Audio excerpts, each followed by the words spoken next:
nacionales, política, economía, internacionales, ciencia, cultura, salud, medio ambiente, temas de actualidad, relieves. Ayer fue noticia, hoy es tema de reflexión y análisis.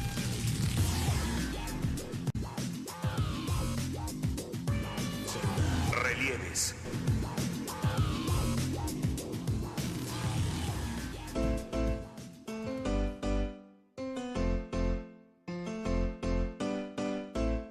Uno de los temas más sensibles en las presentes campañas presidenciales es el tema de la inseguridad, el crimen organizado y la procuración de justicia.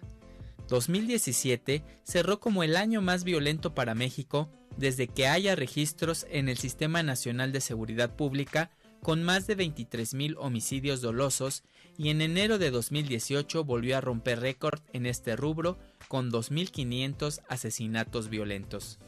En 5 años, el gobierno de Enrique Peña Nieto no ha mostrado una estrategia contundente para acabar con los cárteles del narcotráfico, y más allá de debilitarse, se han fortalecido algunos, por ejemplo, el cártel Jalisco Nueva Generación. Sin embargo, a un mes de iniciadas las campañas políticas, la candidata y los 4 candidatos presidenciales tampoco han sido claros en sus estrategias para acabar con la violencia. En el primer debate realizado el pasado 22 de abril, justamente para abordar el bloque de seguridad pública y violencia, los contendientes no tocaron temas sensibles como el tráfico ilegal de armas proveniente de Estados Unidos, la desaparición forzada, los casos de tortura y de delitos cometidos contra la libertad de expresión, el sistema penitenciario y la política de drogas, más allá de la legalización de la marihuana. El único que propone algo distinto es el candidato de la coalición Juntos Haremos Historia, Andrés Manuel López Obrador, quien propone combatir la violencia atacando la pobreza. Nada más insistir que el problema de la inseguridad y de la violencia se originó por la falta de crecimiento económico, de empleo y de bienestar, y que no se puede enfrentar la violencia con la violencia. No se puede apagar el fuego con el fuego. Eso es lo que está demostrado con esa estrategia fallida. El mal hay que enfrentarlo haciendo el bien. Tiene que haber crecimiento, tiene que haber empleo, se tiene que atender a los jóvenes que se les ha dado la espalda, que no tienen oportunidad ni de estudio ni de trabajo. Y acerca de la amnistía, yo tengo, repito, no quiero presumir, una experiencia exitosa cuando fui jefe de gobierno, porque reduje la incidencia delictiva y creo que tenemos que hacer todo para garantizar la paz. A pesar de la actual estrategia de tener el ejército en las calles, los demás candidatos, más que proponer, se dedicaron a atacar la propuesta de Andrés Manuel López Obrador en el debate. Escuchamos a Ricardo Anaya de la Coalición por México al Frente, José Antonio Meade de Todos por México y los candidatos independientes Jaime Rodríguez el Bronco y Margarita Zavala. Primero, aquí venimos a hablar con la verdad. Andrés Manuel ya empezó a faltar a la verdad. Sí propuso una amnistía, han dado cuenta todos los medios de comunicación. Esto se intentó en Colombia hace 25 años, fue un absoluto desastre, aumentó más la violencia. Es falso que cuando fue jefe de gobierno estuviera en la seguridad. Por cada 100 casos en el país, los secuestros crecieron 88%. Andrés, sin duda tu amnistía te pone del lado de los criminales. Quieres perdonar lo imperdonable. Esta semana vimos un escalofriante video, lo vimos de hecho en el noticiero de Azucena, de una masacre de policías en Guerrero. ¿Cómo le vas a explicar a las familias que con esos delincuentes te quieres sentar a dialogar? Creo que esta parte importante de la seguridad nacional tiene que ver con que no hagamos propuestas populistas. Y Andrés siempre exagera en eso. Le gusta traer sus numeritos que sus asesores de Harvard siempre le hacen. Fíjense la diferencia. Andrés Manuel López Obrador y yo fuimos a Guerrero en distinta ocasión. Él fue a decirles que los iba a liberar a través de la amnistía. Yo fui a decirle a la gente que los iba a defender, porque por el crimen organizado han perdido sus empleos, su tranquilidad y su paz. La candidata y los candidatos coincidieron en que de llegar a la presidencia mantendrán la presencia del Estado o los militares en las calles, estrategia que lleva más de 10 años sin resultados. Paradójicamente, un día después del debate, la sociedad manifestó su indignación en las calles por la revelación del homicidio de 3 jóvenes estudiantes de Jalisco que habrían sido torturados y disueltos en ácido por acercarse a una casa de seguridad que era propiedad de la tía de uno de ellos y que desconocían el peligro al que se enfrentaban. A continuación, escuchamos a Chuy Medina, presidente de la Federación de Estudiantes de Jalisco. No son 3, somos 2, no son 3, somos 2. Sentimos una profunda indignación por lo que está pasando en este país, porque están desapareciendo jóvenes. Los jóvenes somos los principales dañados de esta estúpida guerra contra el narco y estamos sumamente lastimados y con profundo dolor y tristeza. Desde aquí le decimos a las familias de los compañeros que los vamos a acompañar hasta donde ellos nos digan, hasta donde ellos nos indiquen, en su dolor, en su tristeza. Lo que les vamos a decir es que esto nunca se nos va a olvidar. No permitamos que esto quede impune. No permitamos que nos vengan a contar su verdad histórica.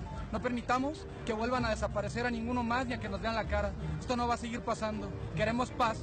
No son 3, somos todos.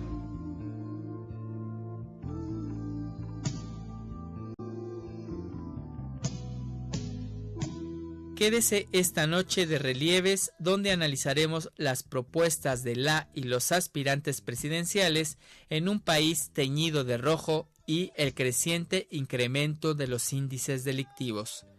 Comparte su opinión y acompáñenos.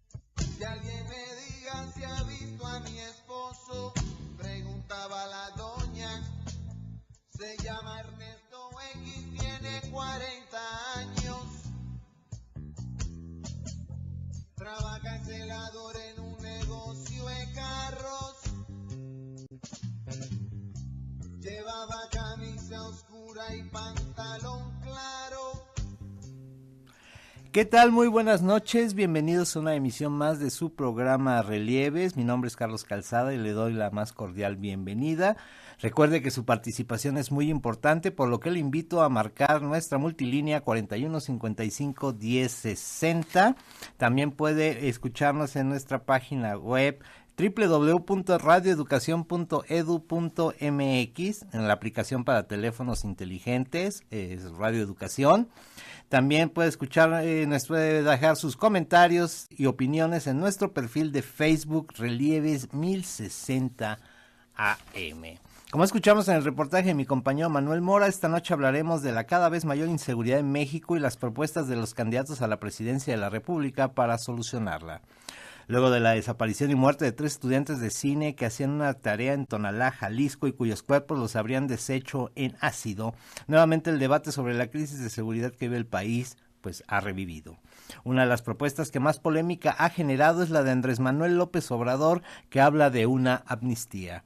Los restantes 4 candidatos han manifestado su total desacuerdo con esta idea y han apostado a reforzar la presencia de las Fuerzas Armadas. Para hablar esta noche de las distintas estrategias que los aspirantes presidenciales han presentado, esta noche me acompaña el maestro Javier Enríquez, integrante del colectivo contra la tortura y la impunidad. Maestro, gracias, muy buenas noches. Muy buenas noches, Carlos. Agradezco la invitación y un saludo para todo el auditorio de Radio Educación. Muy bien. Bueno, maestro, quisiera preguntar, ¿a qué se debe esta nueva crisis de seguridad que vive el país después de un periodo de relativa calma? Recordemos, el famoso sexenio de Felipe Calderón con esta guerra del narcotráfico, 100 y tantos mil muertos. Termina el sexenio, llega Enrique Peña Nieto y incluso en una especie de acuerdo tácito con los medios, saben que ya no vamos a difundir tanto el asunto de la inseguridad, las masacres, vamos a buscar otros temas.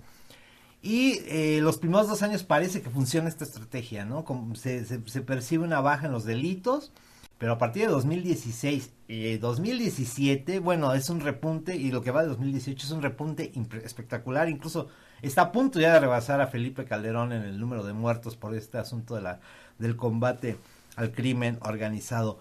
¿A qué se debe esta nueva crisis? O sea, ¿por qué si en los 2 primeros años, los 2 primeros años de la administración de Peña Nieto parecía que había un pequeño descenso en esto? ¿Por qué otra vez revive tan virulento? Bueno, más bien fue un aparente descenso del sexenio de Felipe Calderón. La política de guerra contra el narcotráfico, como bien tú dices, se mantiene, pero se le pide a los medios que cambien de lógica mediática para disminuir la tensión de lo que sucedía en el país.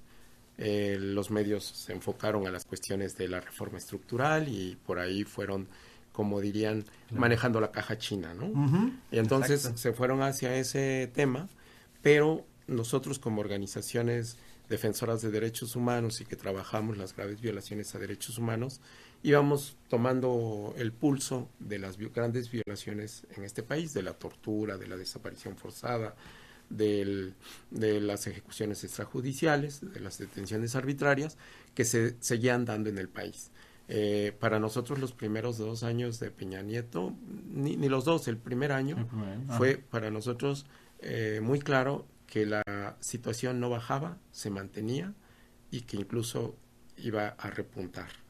Ya nuestras fuentes de información, nuestras intervenciones en los casos, la manera en que estaban dándose más seguido los modus operandi para la tortura, para la desaparición, eran muy evidentes que nos llevaban a un nuevo repunte de lo que sería el gobierno de Peña Nieto. No teníamos duda de que iba hacia el aumento y precisamente dado que no hubo un cambio en la política de la guerra, ¿no?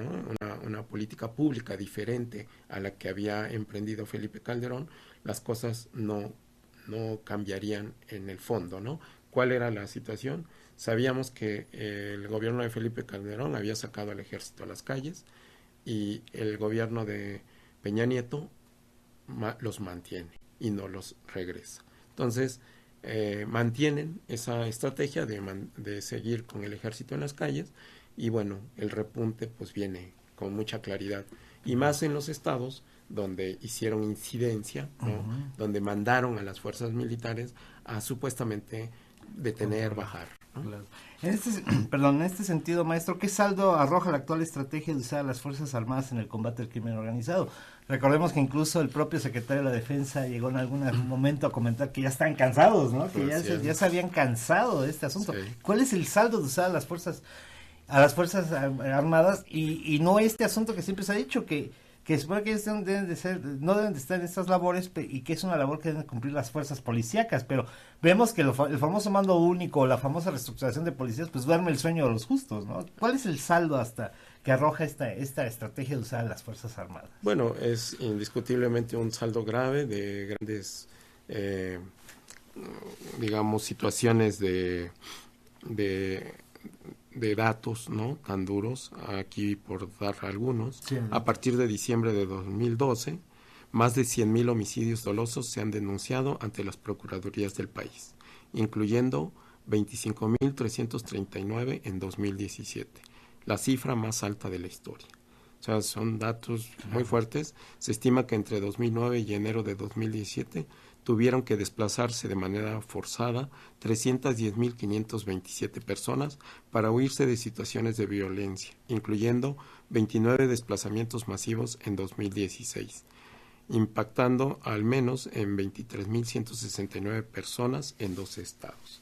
O sea, este es un dato, por dar algunos, pero los datos tanto de tortura como de desapariciones se elevaron, ¿no? Entonces, un saldo muy negativo y también muy evidenciando a las Fuerzas Armadas, porque quien se vuelve el principal causante de estas desapariciones van a ser las Fuerzas Armadas. De ahí que el gobierno empieza a buscar cómo proteger la situación, dado que ya las organizaciones como nosotros de derechos humanos empezamos a llevar casos a las comisiones interamericanas, a nivel internacional, claro, para señalar que el ejército está cometiendo altas violaciones, ¿no? de derechos humanos, y eso al ejército también lo pone en cuestionamiento y dicen, bueno, vamos a enjuiciar a los militares? ¿Qué vamos a hacer? ¿No? ¿Cómo? Y aquí es donde sale esta famosa ley, ¿no? Exactamente. La famosa ley, que qué consecuencias podrá tener, ¿no? Precisamente la Ley de Seguridad Interior, que es la que promueve, casi cerrando el ciclo de Peña Nieto, claro, es a finales de su sexenio y con la intención, por supuesto, de proteger a las Fuerzas Armadas de cualquier situación de ser juzgado, ¿no? Eso es muy clara la situación. La Ley de Seguridad Interior es una ley que indiscutiblemente va en contra de todas las leyes que se promovieron también a la par en este gobierno para supuestamente proteger a las víctimas. Claro. Y dentro de las leyes, nomás para mencionar rápidamente las principales que se promovieron, fue la Ley General de la Tortura, la Ley General de Desapariciones Forzadas, la Ley Penal, las leyes todas las leyes que estaban ligadas a los cambios jurídicos de la Suprema Corte con estos juicios orales. Hicieron muchas modificaciones de ley, las leyes de las víctimas, fueron muchas que protegían o protegen esas leyes efectivamente a todas estas víctimas, pero frente a eso, ¿contra quién? Contra los del ejército. Claro. Y ahí entonces la clave es poner una ley de seguridad interior que vaya en contra de todas estas leyes y entonces no haya quien... Son leyes muertas. Exactamente. Al final terminan siendo, aunque no muertas porque están reconocidas, pero son leyes que no van a lograr trascender dado que hay una manera de proteger a quienes cometieron los actos, ¿no? Entonces se vuelven contradictorias o se contraponen constitucionalmente estas leyes. Y esto ya lo ha dicho los mecanismos internacionales de que México no puede promover una ley de seguridad interior como esta, ¿no? Porque entonces no habrá justicia y seguirá lo que decimos que la clave de la problemática en el país es la impunidad, ¿no? Ese yo creo que es junto con la corrupción, ¿no, maestro? Impunidad y corrupción son un vínculo, un binomio mortal, ¿no? Para México. O sea, yo creo que el grave problema que vive este país son esas dos. Así es. Corrupción e impunidad, ¿no? Precisamente. Y la impunidad es muy evidenciada en muchos estudios y en general la impunidad alcanza de cifras alarmantes, 99%, ¿no? Entonces ya ¿qué hacemos, no? Y en ese sentido de la impunidad, precisamente, bueno, usted nos comentaba antes de entrar al aire este asunto de Guerrero, de las comunidades, de los desplazamientos, y bueno, también platicábamos, y en ese se me gustaría conocer su opinión, precisamente sobre el caso de los estudiantes de allá en Tonalá, Jalisco, que es los estudiantes de cine, pues ya hay inconformidad de los familiares, ¿no? Porque o sea, convenientemente, al igual que pasó en el caso de Ayotzinapa, no hay cuerpos, o sea, desaparecieron los cuerpos. La argumentación de las autoridades de allá de Jalisco es los metieron en un ácido sulfúrico. Así es, sí. Y los deshicieron por completo, no quedó ni una célula para, o sea, no saben. Entonces los familiares manejan, de acuerdo con los abogados de los familiares, que este tipo de ácidos es muy difícil conseguirlo, no cualquiera los puede manejar por el tipo de ácido. Y no se pueden usar en tambos de plástico. Ajá, y no se pueden usar en tambos de plástico porque los deshacen, así de fácil. Sí. Entonces quisiera saber, ¿qué pasa? ¿Qué pasa con este asunto de la Procuración de Justicia? En este caso, como es Ayotzinapa, este caso, es una especie de modus operandi. Y también si nos pudiera contar esta experiencia del asunto del desplazamiento de las comunidades que se está viviendo en Guerrero, ¿no? ¿Qué está pasando, maestro? Bueno, indiscutiblemente que la Procuraduría General de la República se ha caracterizado por tener un modus operandi para explicar este tipo de situaciones graves, de violaciones graves, de desaparecidos, ¿no? Y asesinados, que se apresura a dar supuestas explicaciones de qué es lo que sucede, ¿no? Y generalmente no son investigaciones de fondo, científicamente avaladas, no tienen un sustento firme, que hace que fácilmente alguien que tiene conocimiento básico, como ahorita tú comentas, pues dices, ¿cómo es posible que se deshaga en un bote de plástico con unos ácidos tan fuertes, ¿no? Entonces, el famoso basurero de Cocula. El basurero de Cocula, ahí está el ejemplo, ¿no? De que se hacen explicaciones de piras para quemar cuerpos y que no logran sustentarse científicamente porque no tienen una base explicativa científica. Y esto lo que lleva es a que nadie crea, ¿no? En este tipo de explicaciones que quiere dar una procuraduría que no tiene realmente la intención de investigar como debe ser, ¿no? A fondo y de fondo. Entonces, precisamente eso ha llevado también a que hoy estemos en el debate de la fiscalía que sirva, ¿no? Porque si vamos a pasar a una procuraduría que no ha funcionado, a nombrar la fiscalía, no va a servir de nada transitar de una procuraduría a una fiscalía que no es independiente, que no es autónoma, que sigue basada en las decisiones de la autoridad y entonces se vuelve, como hemos dicho, juez y parte. Entonces, pero aquí el asunto, maestro, es cómo hacer entonces esto. Acabamos de ver la experiencia en el INAI, los últimos dos los comisionados a modo de los partidos. Entonces, ¿cómo hacer esto? O sea, ¿cómo evitar que politizar y no hacer el famoso fiscal carnal que tanto se menciona? ¿Cómo vamos a hacer para que realmente sea un ente independiente y que haga su trabajo? ¿Cómo se puede hacer? Claro. Bueno, la verdad que hay cuestiones, por un lado, que llamamos voluntad política para hacer las cosas como deben ser, ¿no? Y en el caso, por ejemplo, de la Fiscalía, hay unas propuestas muy claras de que la Fiscalía, para poderse llevar a cabo, por lo pronto, lo que debe de, lo que debe sustentar uno es un cambio al artículo 102 constitucional, ¿no? Primero empezar por un cambio a ese articulado, después por... ¿En qué consiste el 102 constitucional? Rápidamente para... Precisamente por la necesidad de que la Fiscalía no sea nombrado por parte de la autoridad presidencial, sino que sea modificada y esta Fiscalía sea nombrada, claro, por los parlamentos o por las cámaras, pero siempre y cuando pues se cumplan los principios de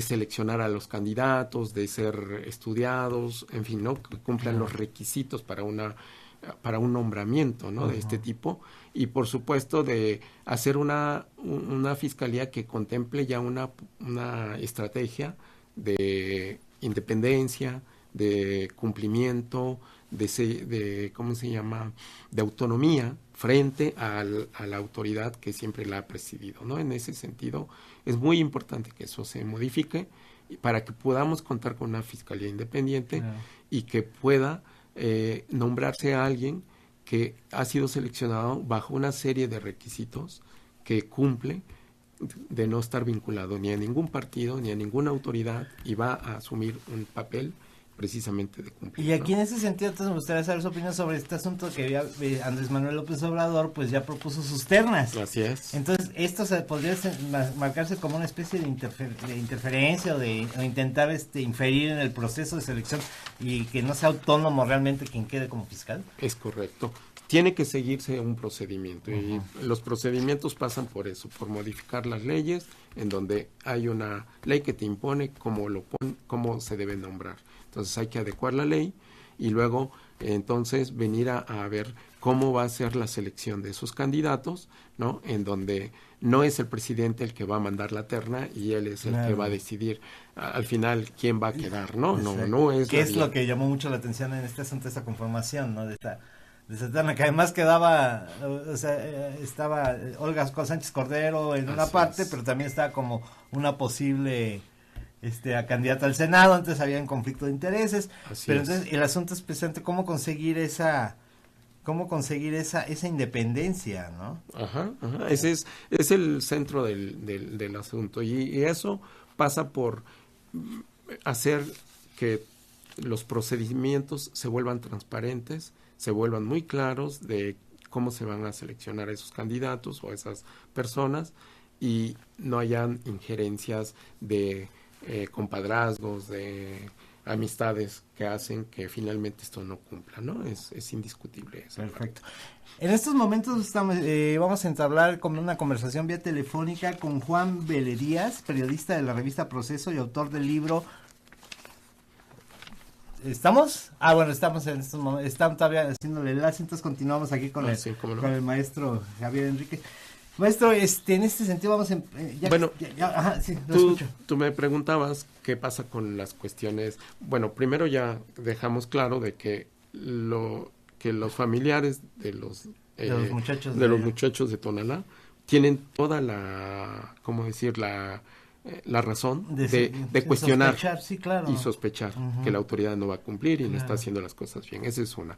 Y la otra es la cuestión que tú me preguntabas de Guerrero, que es muy importante, que cómo la situación en esos lugares ha generado también mucha convulsión, ¿no? Guerrero se ha ido para arriba como uno de los estados donde las desapariciones aparecen en gran cantidad, y esto tiene que ver precisamente con esa guerra militarizada, ¿no? De donde estos estados, para frenar supuestamente el narco, pues hay que mandarle mucho ejército, ¿no? Y esto es lo que en boca siguen teniendo los candidatos presidenciales, ¿no? La única manera de acabar con el crimen organizado y el narcotráfico es mandarles ejército, ¿no? Tropa y más tropa. Y ahí vemos, en el caso de Guerrero, para nosotros es muy evidente cómo se han desplazado comunidades, cómo han arrasado con pueblos, con campesinos que tenían sus tierras y cultivaban, que tuvieron que verse obligados, ¿no?, a cultivar cosas que no querían,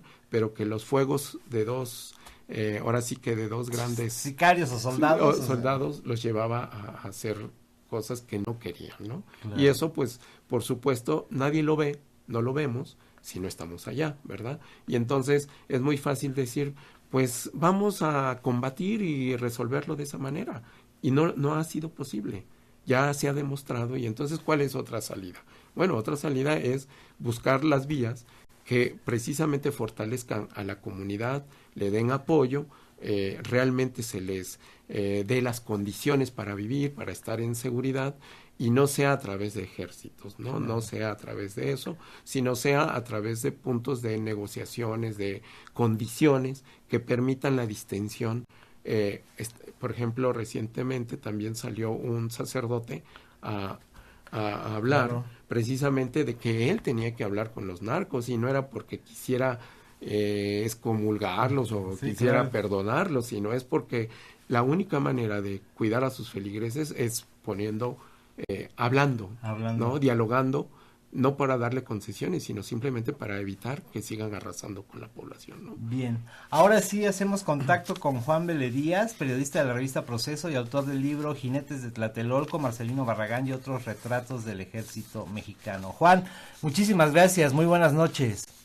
¿Qué tal? Buenas noches, saludándolo. Muchísimas gracias. Juan, precisamente... ¿es la solución continuar con esta política de ejército y más ejército ante la situación que se está desbordando cada vez más de la violencia en nuestro país? ¿Tú crees que, porque 4 candidatos proponen lo mismo, ¿no? La estrategia es ejército y medio ejército, y uno propone una amnistía. ¿Tú crees que la vía es 4 contra 1, que la vía es mantener más ejército? No creo, me parece que sí, el tema ha sido abordado de una manera muy superficial. Apenas la semana pasada en el Colegio de México, Alfonso Durazo, que es el encargado de seguridad del equipo de Andrés Manuel López Obrador, presentó un esbozo de lo que sería el programa de seguridad ahí en el Seminario de Violencia y Paz en el Colegio de México el martes pasado. Y bueno, realmente no hay una solución de fondo, no se ha planteado los cómo de los programas.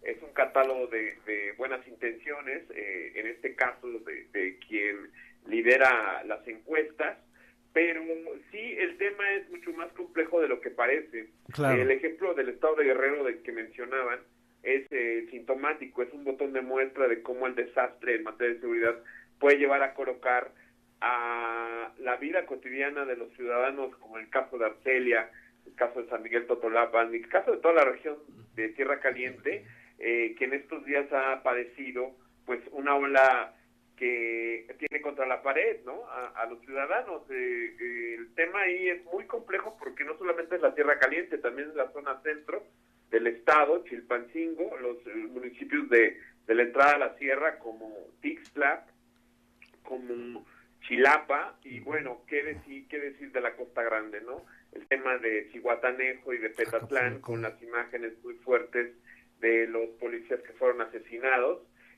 hace cosa de 10, 12 días.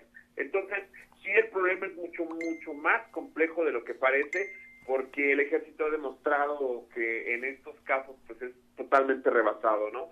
Y bueno, lo que resulta de esto, pues vienen las denuncias de violaciones a los derechos humanos, viene el tema del desgaste también de la tropa, de los soldados que están, por un lado, haciendo labores de seguridad, y por el otro lado, pues bueno, en el caso de Guerrero y otras entidades como Sinaloa, Durango, Chihuahua, pues labores en la sierra, ¿no? Labores de contención del fenómeno de el cultivo y tráfico de drogas. Pero bueno, aquí el punto nodal es de que no han ofrecido un programa claro para saber cómo van a reformar la parte de las policías que están colapsadas, corridas por la corrupción, y que cuando uno voltea a ver a entidades como Veracruz o como Tamaulipas o el mismo Michoacán y Guerrero, pues se da cuenta de la dimensión de este problema, ¿no? Entonces, ¿cuál sería tu propuesta? ¿Cuál piensas tú que se podría ser la solución entonces a esta problemática? Porque vemos que más ejército no parece que no va a solucionarlo, no creo que lo solucione. ¿Cuál sería la propuesta que tú tendrías? Mira, finalmente de lo que surge de las coberturas periodísticas, de mi experiencia en campo, es una fórmula que va por 3 pasos, ¿no? El primero, pues bueno, las policías de cercanía, las policías municipales. Son muy pocos los municipios donde en realidad una policía de cercanía existe, sí, y casualmente son los municipios de más alta plusvalía y se encuentran en el norte del país, en San Pedro Garza García, Monterrey, en la misma zona metropolitana de Monterrey. Son ejemplos de cómo las policías municipales en cierta forma pueden servir para los primeros requerimientos de la ciudadanía, que es la seguridad en la parte pues de la convivencia de lo más próximo, los bienes, el desplazamiento hacia los lugares de trabajo, etcétera. ¿Sí? El tema con las policías municipales es un tema también que se ha dejado de lado. Me parece que ese es un punto que tendríamos que escuchar por parte de los candidatos, cómo reactivar esa parte de las policías de cercanía, que finalmente hay un precepto legal que tiene que ver con la cuestión del federalismo, que impide muchas veces que las autoridades federales intervengan en esta parte. Pero si nos pasamos de las policías municipales a las policías estatales o a la misma policía federal, sí, lo que vemos es una falta de coordinación en la parte primera, que tiene que ver con la prevención, y sobre todo la parte segunda, que es pues la seguridad de la ciudadanía, ¿no? Los ejemplos de los estados que acabo de mencionar son sintomáticos. Y el segundo gran paso es el voltear a ver cómo el sistema de procuración de justicia, le hace fiscalías o procuradurías en los estados y a nivel nacional, lo que se hace llamar PGR, que es un ente burocrático colapsado, que es como la ventanita al pacto de impunidad. Como este modelo de procuración de justicia pues ya hizo agua, ¿no? 12 años después, 2 sexenios después, prácticamente tenemos un índice de impunidad, ya ustedes lo habrán comentado, arriba del 90% en gran parte de los delitos, y tiene que ver con los delitos patrimoniales, los que afectan directamente a la seguridad ciudadana, ¿no? La parte de las fiscalías y de la Procuraduría General de la República es un tema que está vigente, que no se ha tratado a fondo, tanto que no tenemos fiscal designado, ¿no? No está pendiente la reforma a la parte de PGR para que se convierta en una Fiscalía General de la República y elegir a un personaje que sea pues aceptado por la ciudadanía y de probada independencia del Poder Ejecutivo y del Legislativo, ¿no? Y la tercera sí tiene que ver con la cuestión de la seguridad interior, donde es el tema al que yo me dedico, que es el tema de la seguridad nacional, con las Fuerzas Armadas, la Marina la Policía Federal, en donde pues es una cuestión de cada 6 años se reinventa un formulario, ¿no? Me parece que mientras no se resuelvan los 2 primeros pasos que mencioné, el uso de la Fuerza Armada como tal no resuelve el problema de fondo, ¿no? Son los mismos militares los que en determinado momento lo han dicho en los últimos tiempos, que ellos no están hechos para labores policíacas. Y es cierto, finalmente la labor de un soldado no tiene nada que ver con la labor de un policía. Si bien la cuestión de la seguridad es muy genérico, un soldado es parte de una Fuerza Armada que está adiestrada y está capacitada para la guerra. Sí, y eso es muy distinto a las cuestiones de la seguridad, que pasan por la prevención, que pasan por las campañas de protección ciudadana, pero sobre todo esa confianza y cercanía que no existe con las policías a nivel nacional, ¿no? Correcto. Pues yo te agradezco muchísimo, Juan Vélez Díaz, por tus conceptos para nuestro programa Relieves. Agradezco tu participación y que tengas muy buena noche. Igual, buenas noches. Saludos a todos. Gracias, hasta luego.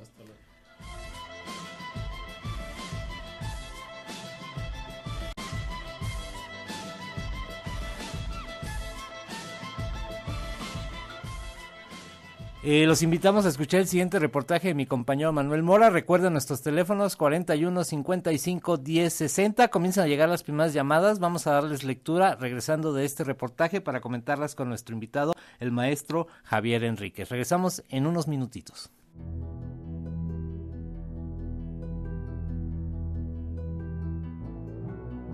México puede ser un país de paz. Se puede darle vuelta a la página de la violencia, pero se requiere entender las causas estructurales y las alternativas de solución, externó Santiago Roel, director y fundador de Semáforo Delictivo, en entrevista con Radio Educación. Roel asegura que se puede acabar con la criminalidad en el país, pero se requiere voluntad de los partidos políticos y de los candidatos presidenciales. Vemos muy cortas las propuestas de los candidatos presidenciales. Vemos acciones mínimas, marginales, algunas de ellas muy trilladas. Estamos haciendo esta propuesta, la anunciamos hoy por la mañana. Es una propuesta que no tiene ningún afán de favorecer a ningún partido, sino a todos. La paz de México está por encima de cualquier interés partidista. Desafortunadamente, pues esta administración no lo entendió. Les gustaba nuestra metodología, pero nunca la aplicaron, nunca hubo un esfuerzo serio. Y queremos hacerlo pues para todos los candidatos, ¿no? Sí tiene sus puntos complicados, básicamente hay cambios de paradigma que tenemos que entender para lograrlo.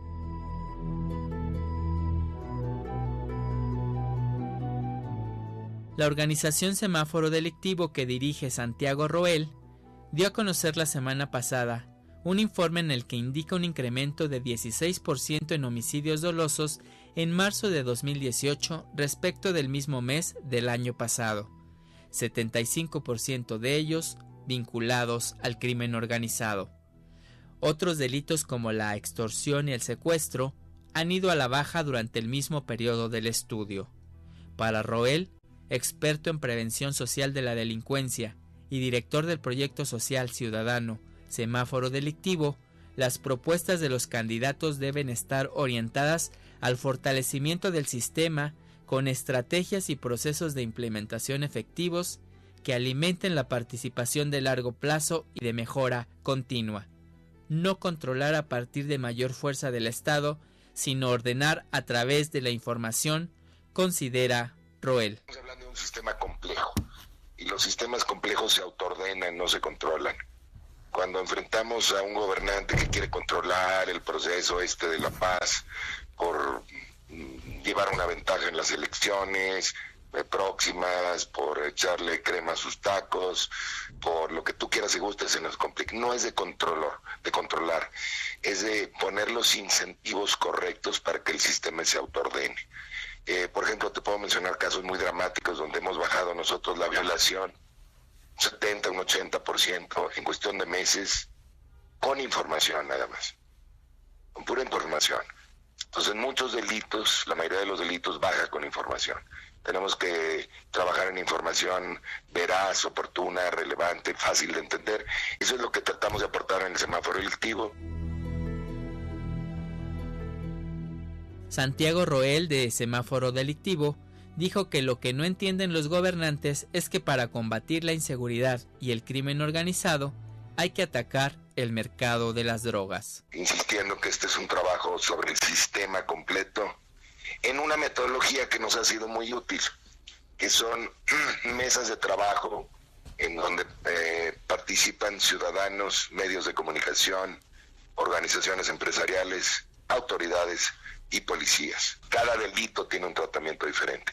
Vemos la información, vemos el semáforo delictivo, tomamos decisiones y las ponemos a prueba y las evaluamos mes a mes. Públicas, reuniones públicas. Sabemos que México copiando nuestra metodología hace muchos años, ha promovido mesas de trabajos privadas. No funcionan las mesas de trabajo privadas. Tienen que ser públicas, por lo menos la mayor parte de ellas. Parte de la propuesta de Semáforo Delictivo es compartir una visión de futuro positiva y no una visión fatalista.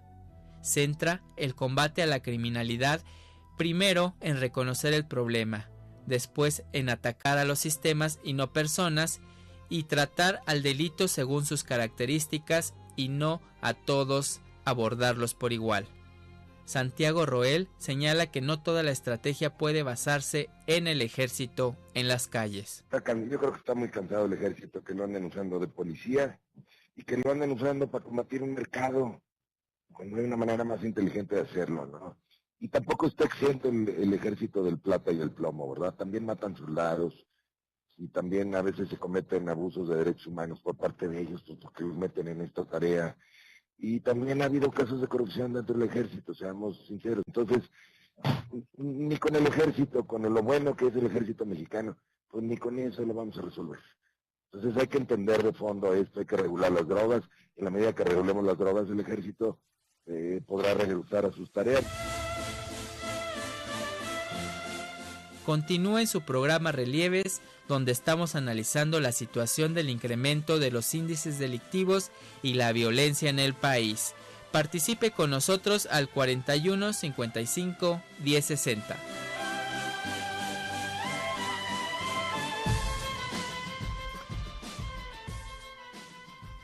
Muchas gracias a Manuel Mora por su reportaje y bueno, nos vamos rápidamente a las primeras llamadas que comienzan a fluir. Pedro Mireles dice, no hay que dar amnistía a los presos, hay que sacarlos a trabajar. Bueno, Agustín Mondragón del Centro Histórico dice, no olvidemos que el ejército está preparado para matar, que es lo que mencionabas precisamente con nuestros invitados, jamás para investigar, y los responsables de las desapariciones es el presidente de la República como máximo mandatario del ejército, el secretario de la Defensa Nacional por permitir que se den órdenes que están fuera de la ley, y no olvidemos que los soldados reciben órdenes, por ende ellos son asesinos materiales, y el asesino intelectual es el que da la orden para que se asesine o desaparezca o torture, como pasó en Tlatlaya, Ayotzinapa y Jalisco.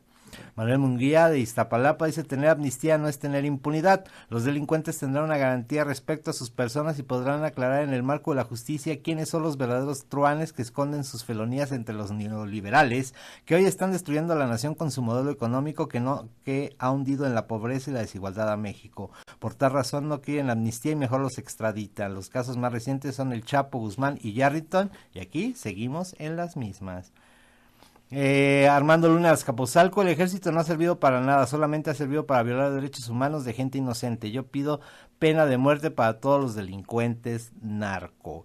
Y me falta una llamada, perfecto.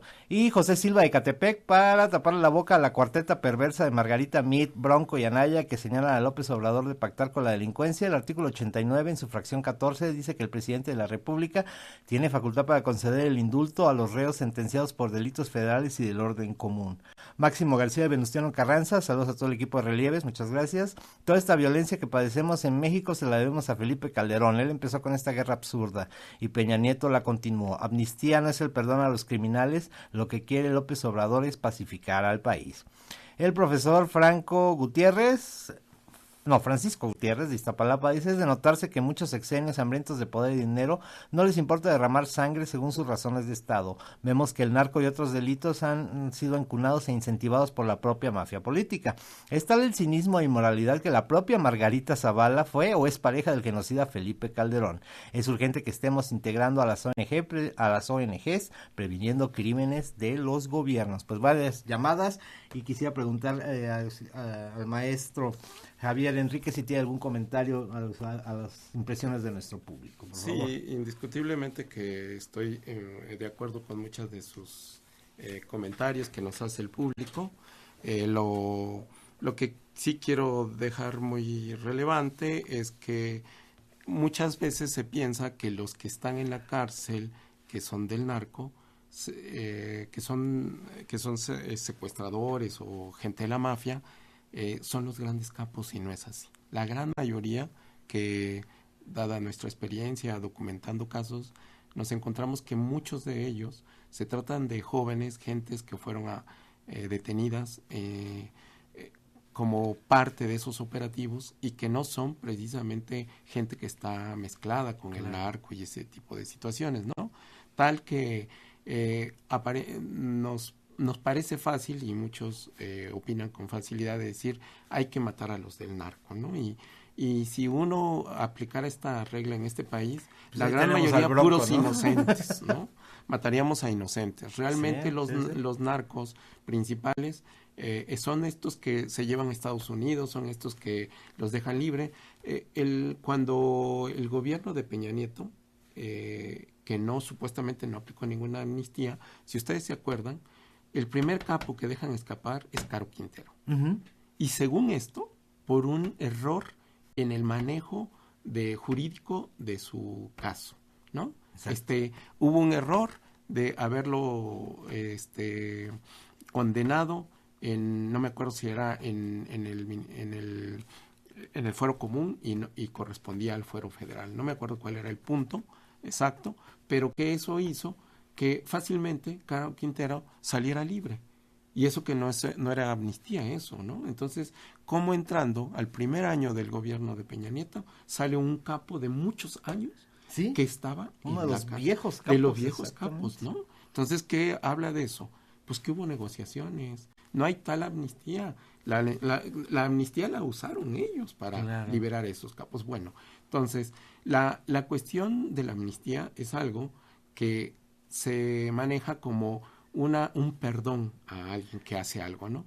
En este caso, yo supongo que lo que está señalándose por parte de López Obrador es una amnistía a estas personas que no son los grandes capos, que son gentes campesinas, que son gentes de jóvenes que fueron detenidos de manera indebida, que no son responsables de muchas cuestiones, y que los tenemos ahí. Por decirte, tenemos un caso de unos chicos de Tlaxcala que llevan 17 años en penales de máxima seguridad detenidos, y que se les acusó de ser secuestradores, ¿no? Y no están libres. Esa gente, siendo inocente, todavía está en la cárcel. Y así tenemos miles de casos. Claro. Entonces, ¿cómo podemos resolver este problema? Y yo creo que el punto clave, como se ha comentado, es la búsqueda de la pacificación en este país. Hay que pacificar el país, pero buscando estrategias que realmente vayan a solucionar conflictos, ¿no? Claro. Y esto se podrá hacer en la medida en que escuchemos a todas las voces involucradas en este conflicto. ¿Qué quiero decir? Si tú quieres aventar un listado de buenas intenciones, donde no escuchas a las víctimas, a los que vivieron la situación, a los que enfrentaron la problemática, a los que han tenido que involucrarse en este tipo de problemas, pues no puedes armar ninguna estrategia. Realmente no vas a armar estrategias si no escuchas lo que está ahí. ¿Y cómo vas a pacificar si no estás escuchando, ¿no? Claro. Entonces no puedes decir, yo no hablo contigo, ¿no? Porque tú eres narco. Yo no hablo contigo porque tú eres pariente de Peña Nieto. Entonces, ¿cómo vamos a resolver el problema si no queremos dialogar y escuchar la situación que se está viviendo, ¿no? En este sentido, ¿Cuál ha sido la experiencia de la amnistía en otras épocas y países? Se menciona mucho el caso de Colombia, e incluso los que se oponen a este asunto de la amnistía dicen que fue un fracaso total. Pero ¿qué otros? Debe haber sin duda otros episodios de amnistía, y me imagino que, pues como en todo, hay episodios que fracasaron y hay episodios que fueron exitosos, ¿no? Sí, no hay una sola receta, porque si no la podríamos aplicar, ¿no? Y efectivamente en Colombia se dieron procesos de amnistía fuertes, ¿no? Por supuesto sentándose a hablar con las FARC, sentándose a hablar con las paramilitares, se tuvieron que sentar a hablar por esa situación. Muchas veces no se resuelve lo mejor que se pudiera resolver, pero por supuesto que si frenas, es un gran avance el poder sentarte y hablar con los que están involucrados en el asunto. Si tú crees que solo aventándoles el ejército los vas a resolver, pues estás mal, ¿no? Y como sabemos, el narco actúa por células. Entonces tú matas una célula y te aparecen 10, tiras a otro y te aparecen 20. Entonces así no es posible. Pero también lo que es muy claro es que hay un contubernio de las autoridades con este tipo de situaciones. Claro. Y por eso ese contubernio les conviene mantener de esta manera la situación, ¿no? Puro ejército y nos enfrentamos. De esta manera el país sigue acabándose, sigue teniendo este enfrentamiento de un narcoestado combinado con sicarios y con toda esta situación que no permite despegar. Entonces, no nos va podríamos explicar por eso el rechazo que le han dado tan categórico, que incluso ya hasta el propio vocero presidencial ha salido a tildarlo de ocurrencia, de vil ocurrencia.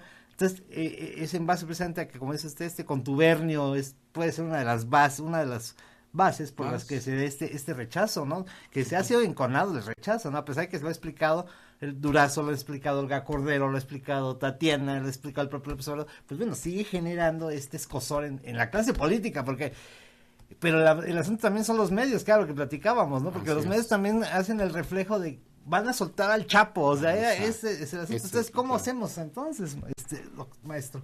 Sí, precisamente, aquí hay una rivalidad tremenda entre los presidenciables, pero también el contexto y el discurso de la autoridad para hacer ver que cualquier otra salida más allá del ejército significa el derrumbe de todo, ¿no?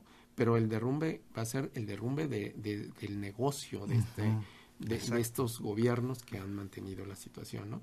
Y que de alguna manera, como también es muy claro, transitar a un cambio en este tipo de situaciones de las drogas habla también de cómo llegar a negociar que las drogas dejen de ser el monstruo, ¿no? Que todas las drogas no se permitan, porque las drogas son lo más malo de este país, ¿no?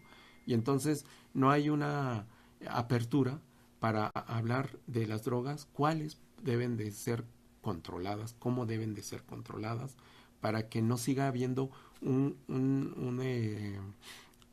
una manera de seguir enriqueciendo a estos que viven de la droga, ¿no?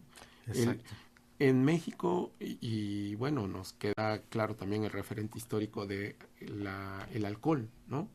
En los tiempos de Elliot Ness, la prohibición era exactamente toda esa guerra entre capos del alcohol, ¿no?